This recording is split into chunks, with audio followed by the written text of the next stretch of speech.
So a question that I'd like to have you, Lenny, answer is, what have been some of the recent advancements in the last 5 or 10 years for young adults, so people who were diagnosed with the cancer, and either as they're going through that experience or as they are longtime survivors?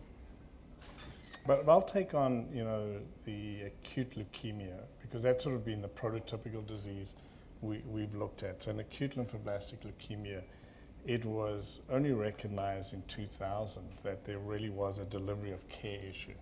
That if someone was put on what I call an asparaginase intensive regimen, their chance of cure was 20 to 30% higher than if they were put on the standard internal medicine oncology leukemia protocol.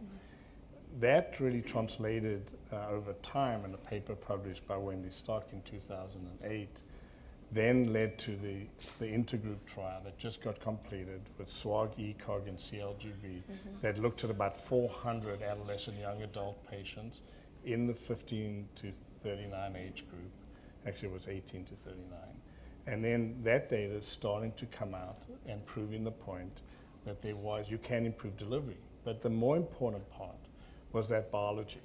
We actually learning that there are really fundamental biology differences between that little kid and that older patient, and that the AYA deserves to be analyzed properly. So people like Charles Mulligan and Cheryl Willman, who do absolutely beautiful work into the field of genomics, are now starting to dissect, and now for the first time we can understand why we can't get the same survival rates if we do the same thing as we did in kids, and we start to understand that. So I think that to me is a maturing of the field. It's both how to improve delivery of care in the clinical way, and I'm talking about just the treatment, not obviously the psychosocial aspects, which I assume my colleagues will talk about.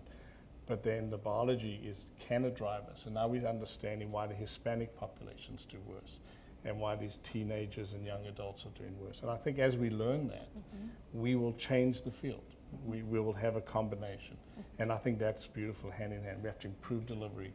We clearly have to fix the psychosocial issues that are associated with having it. But then we have to say, how can we use that biology to drive new therapeutic interventions and fundamentally change what we do? That's great. So Heidi, I know that you've thought a lot about what are some of the psychosocial issues that young adult cancer survivors face. So could you speak to, maybe a couple of the key priorities that you've worked on in the course of the last 5 or 10 years? The driving force that started me down this whole path was really the issue of isolation. And again, with this population that's so fragmented and that will not see another person who looks like them as they go through the journey. So that's a really important one, because if you feel like you're the only one, then it does something to your psyche as you go through it. And if you have peers who you can interact with and bounce things off of to say, I'm going through this experience in a very different way from the younger patients or older patients around me. Am I crazy? And it validates that. So, isolation is a huge one.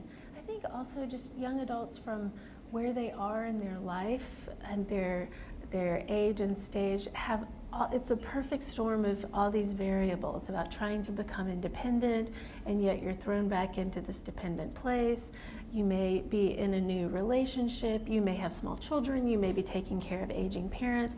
There's just a whole bunch of life factors that are playing in at this moment in your life when you're trying to figure out who you are and who you're going to be.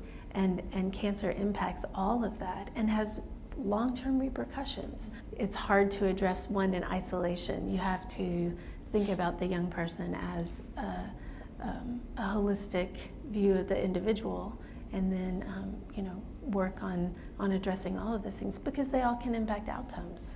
Right. Well, and I think the good news too is that organizations like yours and like many represented in the room here today offer resources to people to sort of help them get through that space. And so I think it's really important, if we've got somebody who's listening or watching our video today, that they know that there are a number of young adult survivor organizations that stand ready to help them through the issues that you mentioned.